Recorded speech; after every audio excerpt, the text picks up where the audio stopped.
This video is sponsored by Luminar Neo.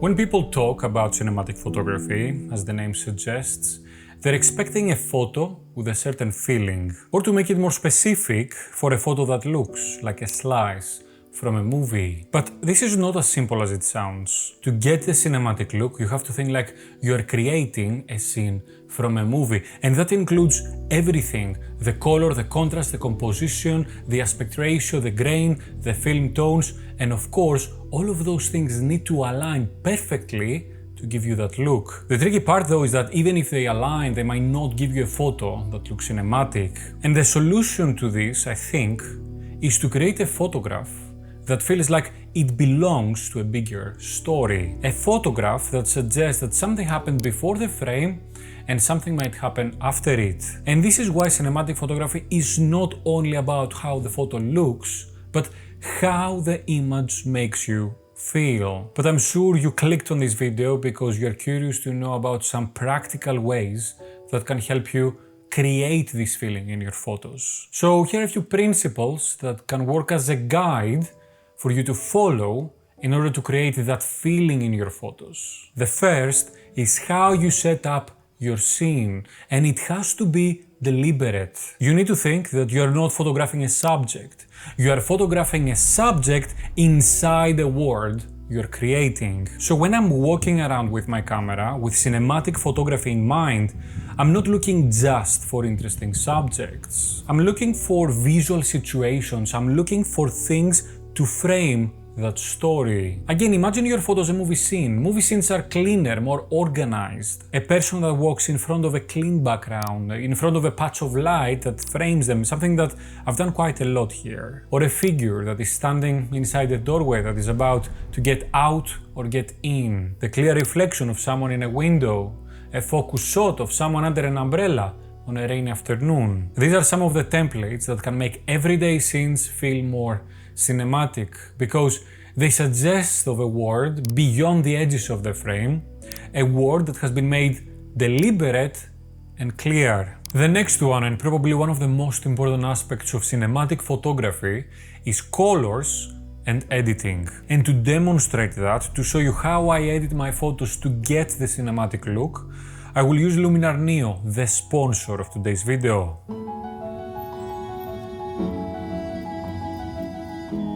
Luminar Neo is a photo editing software that is part of a wider creative editing ecosystem that allows you to work across all your devices. So you can start editing a photo with your phone, with the Luminar Neo mobile app, and then continue working on it in your computer later at home. Now I want to use Luminar Neo in this segment to show you how I integrate it into my workflow to get a more cinematic photograph. Because what I find interesting with Luminar Neo is not only that it can help speed up your editing process, but some of its tools can actually help you understand your own images better. And this is where AI becomes interesting to me. Not AI that can generate random photos, but AI that can help you enhance your own photographs. For example, if I open a raw file with Luminar Neo and I don't know where to take it, I have three options. One, I can start with a preset or a LUT already loaded on Luminar Neo. Number two, I can use my own images as my starting editing style and match it to the unedited photo using the color transfer tool. Now, number three is that I can use the AI feature of Luminar Neo and ask it to edit my photo for me. Keep that in mind, we will come back to that in a bit. Now, let's say I used one of my own editing styles and I use that as a starting point. Then I can move into the crop tools and make small adjustments to the composition. There is also a composition AI tool in there which can suggest a different crop for your image, but personally I don't see it as the software telling me what to do. I see it more as feedback. It gives me an idea of how the frame could be improved, and maybe next time I'm out in the streets I will pay a little bit more attention to that. Another very interesting tool here is Enhance AI. With one slider you can simply improve your image. But what is interesting here for me is not just the final result. What is interesting is what the final result actually reveals. If it lifts the shadows or increases exposure, maybe this tells me that the photo was slightly underexposed and I need to be more careful with that. From there, I can continue manually into the Develop tab, adjust the exposure, the contrast, the highlights, the shadows, and the color. One feature that I really like is that I can add a mask for each tab I'm using very simply by pressing mask and then maybe using the brush tool to brush in my adjustments rather than changing the entire image in one go. Because by applying the adjustments locally, you can direct the viewer's eye to where the real story is. Probably the feature I find most interesting is called light depth. This tool maps the light in the image and allows you to change the way the light false. I don't think that this is something I will heavily use on every photograph, especially to photographs with very harsh shadows, but what I really like about this feature is that it helps me pre-visualize light. You can move the light source around and see how the image might feel if the light was coming from a different direction. And for street photography, this is very useful. It can make you think, oh, maybe this scene would look better if the light was falling in a different way. Then you can go out and chase that light in real life. Now, another thing that can really help you intensify the cinematic look of a photo is to use some of the other creative tools Luminar Neo provides. Some of them are Magic Light, Glow, Mystical, Blur, and Film Grain that can do exactly that. They can add the film mood, the film feel to your photos. Magic Light does something that can give an extra push to otherwise boring light sources. It can add the sunstar effect naturally to give photos the high f-number feel without impacting the entire shot. Luminar allows the customization of the light by adding more or fewer beams and adding glow to them. Glow, exactly as its name suggests, it can add a bit of softness and brightness to your photos in an elegant way to give them that dreamy feel. You might have heard it before as the Orton effect, and it works very nicely for foggy and moody shots. Glow works very nicely with another type of effect called Mystical. Mystical adds softness to the image, giving them a more premium feel and mood, and it works very well for cinematic type of shots. And finally, a simple yet a very important tool is Film Grain, which can add grain to the image to give it the cinematic look, while it allows you to control the grain via changing its size and its roughness.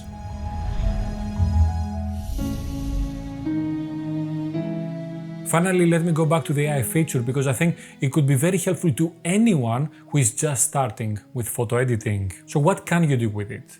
You can open a raw file, describe the mood or the look you want, and let the software create the edit for you. I don't see this as the end of the process, and I don't see this as a lazy way to edit. I see this as a starting point for learning. It gives you an idea of where the image could go. Then you can look at what changed, understand it, and then refine it yourself. So if you are interested in trying Luminar Neo, there is a special offer of 10% off with my discount code. You can find both the code and the link to Luminar Neo down in the description and the pinned comment. Thank you Luminar Neo for sponsoring this video. Now let's focus specifically on color, mood, and small changes that could change completely the cinematic feel of an image. Color is one of the most powerful tools we have when we want to make a photo look cinematic.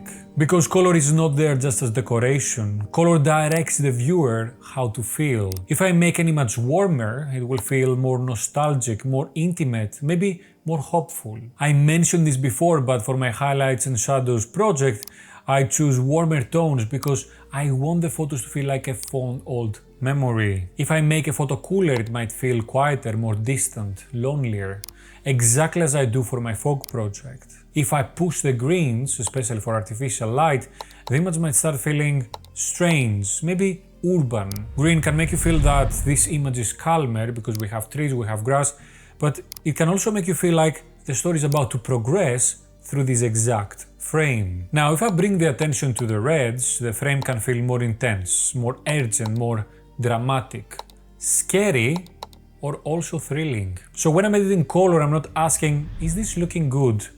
No, I'm asking, what type of emotion do I want to convey through this frame? And similar to framing, as we discussed earlier, the color palette of an image must be deliberate.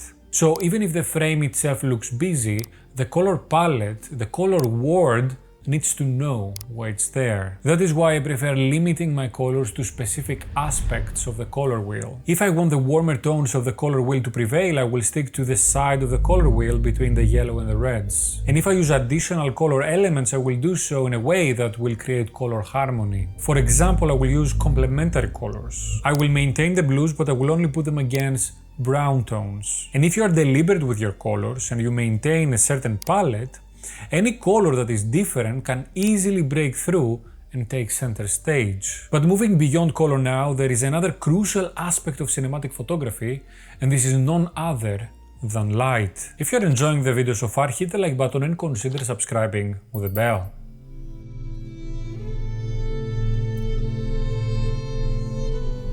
No scene exists with no light, and that is why light is amongst the most important aspects of a cinematic photo. But when I speak about cinematic light, I'm not only speaking about harsh light. In fact, it is very rare for movies to have that type of light.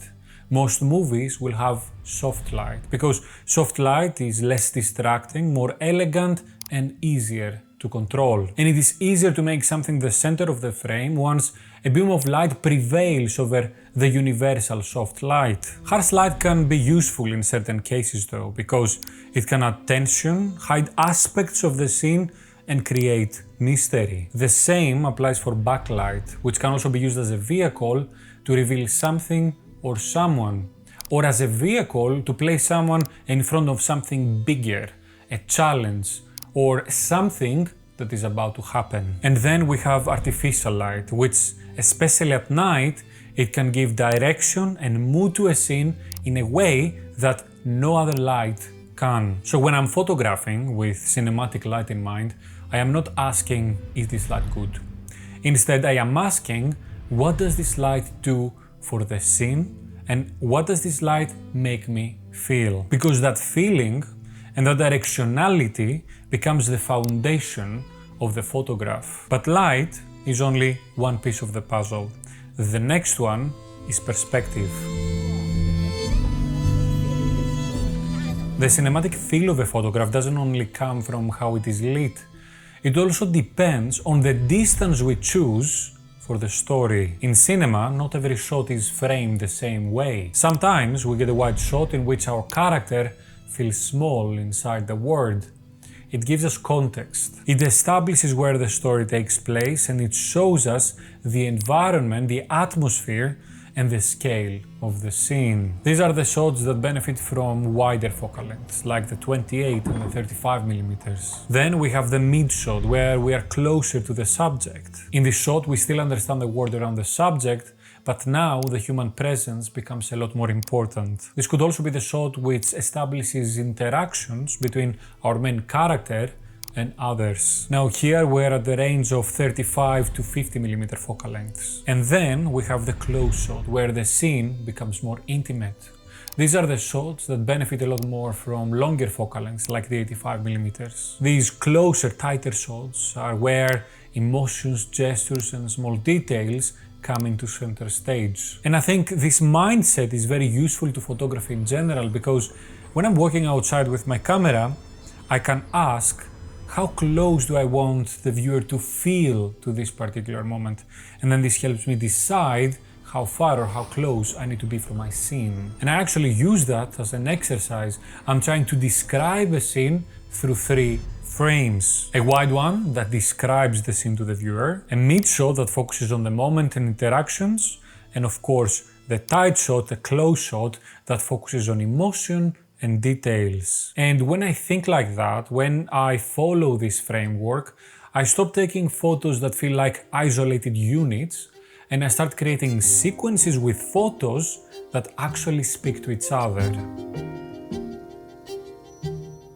So cinematic photography, once more, is not about the gear. It's not about the perfect location or the perfect moment. It is about learning how to see the story that already exists in everyday scenes and telling it with the rules that apply to the big screen. Use light intentionally, use perspective intentionally, learn to speak the language of color intentionally. And the more you practice these things, the more intentional your photos will become. So next time you're out with your camera, don't ask yourself, does this look good? Ask yourself, what story am I trying to say today? And what does this story feel like?